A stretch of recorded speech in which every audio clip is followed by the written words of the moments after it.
Today we're going to take a look at a very important conflict that takes place in the New England colonies starting in 1636 between the New England colonists and the Native Americans in the region called the Pequot War. And this is going to transform the relationship that was happening between these two parties. Now let's take a look at what happens.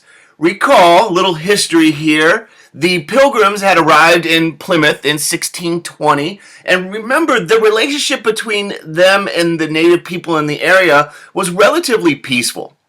Squanto, the head of the tribe, the chief in that area, had taught the Pilgrims how to grow corn, and, the relationship was mutually beneficial with trade, and of course, in 1621, we have the first Thanksgiving dinner, forever celebrated in American history. So there are these moments of peace. However, with time, over time, more people, more English settlers are coming. Of course, the big group comes in 1630 with the Massachusetts Bay Colony. And you have all these Puritans coming over to this region, and this region is really kind of transforming. As the colony begins to grow, remember there's that great migration. Something like 20,000 English settlers are coming over to this region, and they're setting up these colonies. And you get the establishment of Connecticut, you get the establishment of Rhode Island. Now keep in mind, Rhode Island down right here has a unique relationship because they try to be, Roger Williams, their founder, tries to have a friendly relationship with the native people. And as these colonies grow, we get conflict developing. We get conflict over property disputes. There's this different interpretation of land ownership. Natives don't believe in this kind of private ownership, whereas the European settlers do. You get conflict over livestock, where the colonist pigs and cows are trampling and destroying the crops of the native people. You get conflict over hunting grounds and, this encroachment on traditional native land where the hunt would take place. You get huge changes in the native population when it comes to the selling of alcohol that causes all sorts of problems amongst native people. And you get these dishonest traders in the region who, basically are looking to make money and taking advantage and very often going back on their word.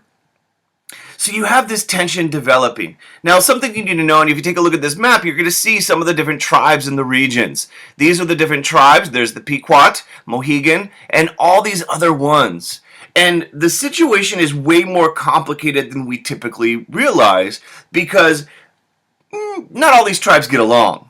And to complicate things even further, not only are the English in the region, but if you go over down here, you have the arrival of the Dutch. And all these different native groups are competing with one another, and the Europeans are competing with one another, and you get the ingredients for... Ladies and gentlemen, let's get ready to rumble!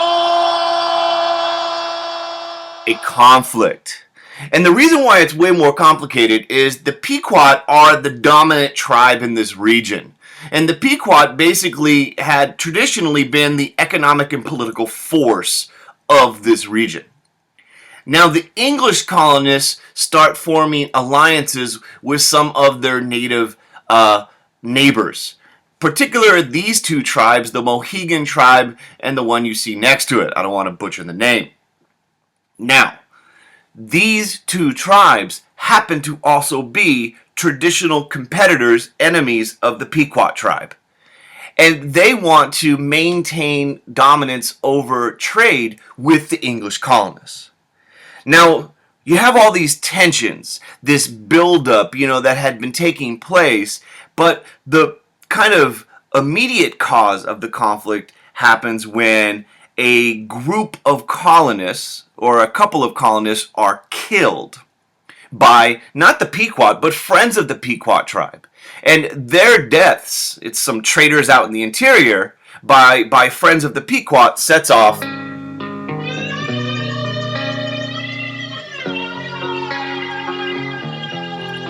this war.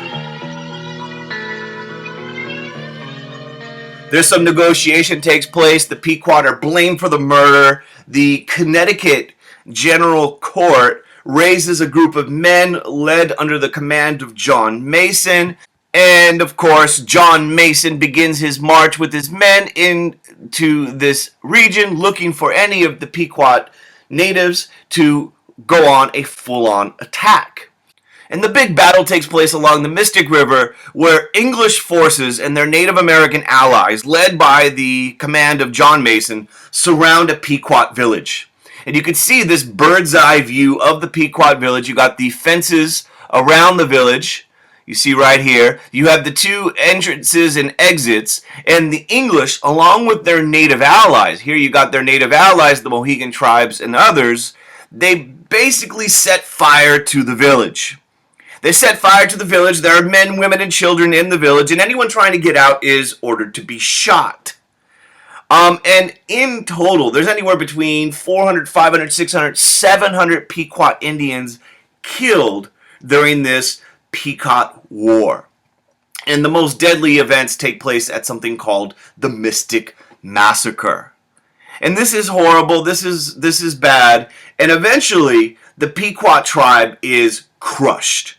You know, the Pequot tribe is crushed. Like I said, it's almost kind of weird to even call it a war because they're wiped out, they're exterminated. Many of the Pequot Indians are killed. If they're not killed, they're captured, and many are sold into slavery in the West Indies. The British had colonies in Barbados, and it was the systematic mass murder of the Pequot tribe. And it marks the beginning, when the war ends in 1637, of a period of peace for a few decades. The Pequot are crushed. The English colonists are able to expand. You can see the expansion up until 1674 in this map. However, in our next lecture, we're going to take a look at what happens when another battle takes place called King Philip's War. Until next time, subscribe to Joe's Productions. Thanks for watching. Have a good day.